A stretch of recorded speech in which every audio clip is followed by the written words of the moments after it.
Hi, welcome to Engineering Drawing. I'm your Dr. Vasu. We are going to discuss orthographic projections in this video. It is the foundation for most of the engineering drawing topics, and I'm going to upload all the topics with the typical problems solved. Follow them in the same order. I'm sure you can easily master it. To get the alerts, please do subscribe the channel. And now let us see the orthographic projections. So orthographic projections. So here, suppose I have taken one object, a 3D object. I want to get all the three dimensions of the object, length, width, and thickness. So for this, I have taken two planes, two reference planes, just imaginary planes. One is vertical, other is horizontal. And I kept the object here like this. And I'm thinking them as just screens, a vertical screen and a horizontal screen. I take a light source, some candle here, and I want to get the shadow or image of this object on these two planes. Like when the light rays are coming from this light source, falling on the object, they form a shadow or image here on the vertical plane, right? And can you guess the size of this rectangle? Yes, it is much bigger than the actual size. Why? Because the light rays coming from the light source are falling at an angle, and they are forming a bigger shadow than the actual one. Now, similarly, if you take the light source in the top, you get the image here on the horizontal plane also.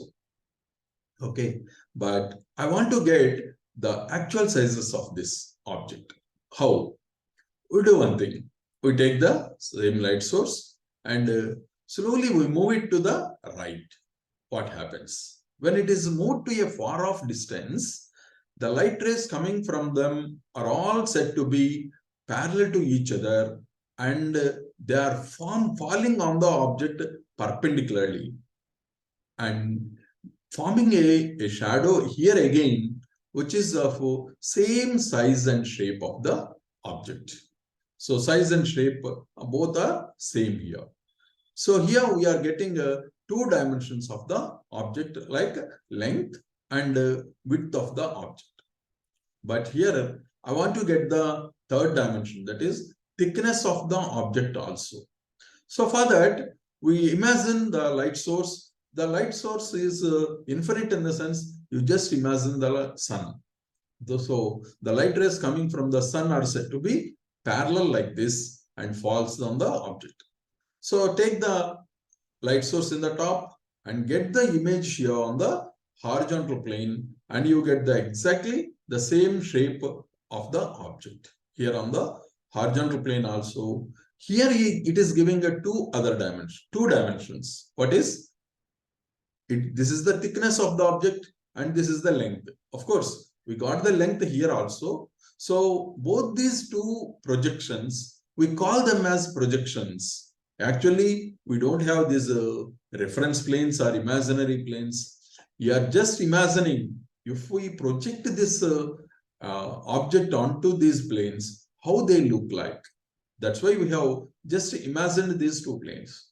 So the image which you are getting here and here are called projections, right? Orthographic, because these are orthographic because the light rays are falling on the object perpendicularly and giving you the same exact shape and size of the object.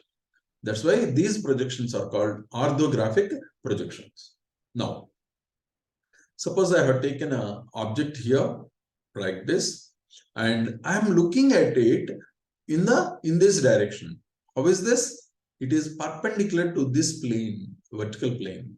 I'm looking at it perpendicularly and imagining that this projection is obtained on the object's projection is obtained on vertical plane like this. Okay, we call it as front view because we are looking at it from the front. We call it as either front view or elevation. Similarly, to get the other projection, look at it from the top like this and get the image here on the horizontal plane like this. We get the horizontal plane on the horizontal plane, and this projection is called top view or plan. Okay, either front view or elevation both mean same. Top view and plan both mean same. Now, sometimes we may have to look at it in the side also for this object. So in that case, we will be looking at it from our left hand side, and you get the details of on this side also. But we are going to deal this later. For the time being, we are going to see these two projections, front view and top view now. These two planes are called vertical and horizontal planes, and these two are just imaginary planes or called reference planes. These two planes intersect here along a line, a horizontal line, and it is called reference line. It is indicated by X, Y in the ends. This is small letter X and Y. Now, say this entire space is divided into 4 parts. I'm calling this part as first quadrant, and this as second, third, and fourth quadrant, right? Why?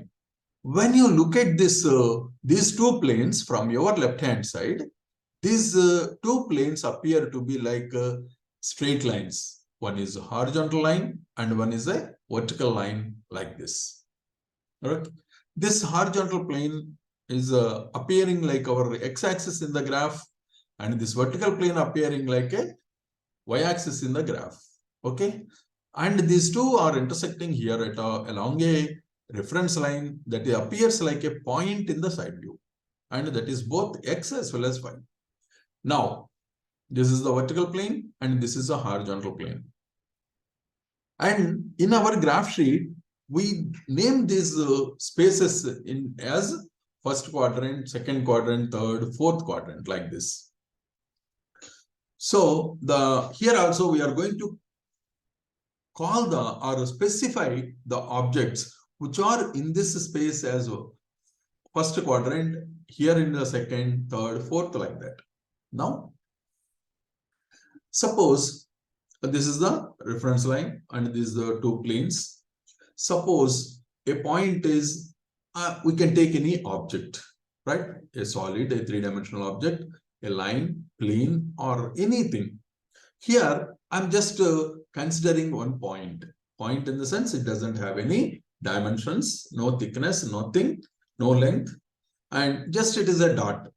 Now, suppose if we have this dot or point here in this space, it is said to be above the horizontal plane, above the horizontal plane. Anywhere in front, above this one, this plane is said to be above HP. It may be here or here. Suppose if the object is kept below this one, below this plane, it may be here or here, we call it as below HP, below the horizontal plane. Similarly, if the object is here, right, we call it as in front of VP. Anywhere here is said to be in front of VP, that it may be here or here. Similarly, behind this vertical plane, it is said to be behind VP, here or here, behind VP like this. Now, suppose the point is here. We have to specify where that object is. So for that, it is in the first quadrant and above the horizontal plane in front of the vertical plane. Suppose it is in the second quadrant, it is above the horizontal plane and behind the vertical plane. Third quadrant, it is below the horizontal plane and behind the vertical plane. If it is here in the fourth quadrant, it is said to be below the horizontal plane and in front of vertical plane. Suppose it is on the horizontal plane itself, then it is called in HP and in front of VP, vertical plane. It may be, suppose here on the horizontal plane like this, then it is on in HP and behind VP, it is behind vertical plane. Suppose if it is here, it is said to be in the vertical plane and above the horizontal plane. It may be here. It is still in the vertical plane and below the horizontal plane. So like this, we'll be specifying the object, and also if the object is on both the horizontal plane and vertical plane, both means it is on the reference line itself. This line is nothing but common to both the planes. So whatever it is there on this line belongs to both the planes. So when the point is in both the planes, it appears like this. Okay. So we have seen what the orthographic projections are. Hope you had understood this topic very well. If you have any queries or doubts, please do comment and do subscribe the channel. Thank you.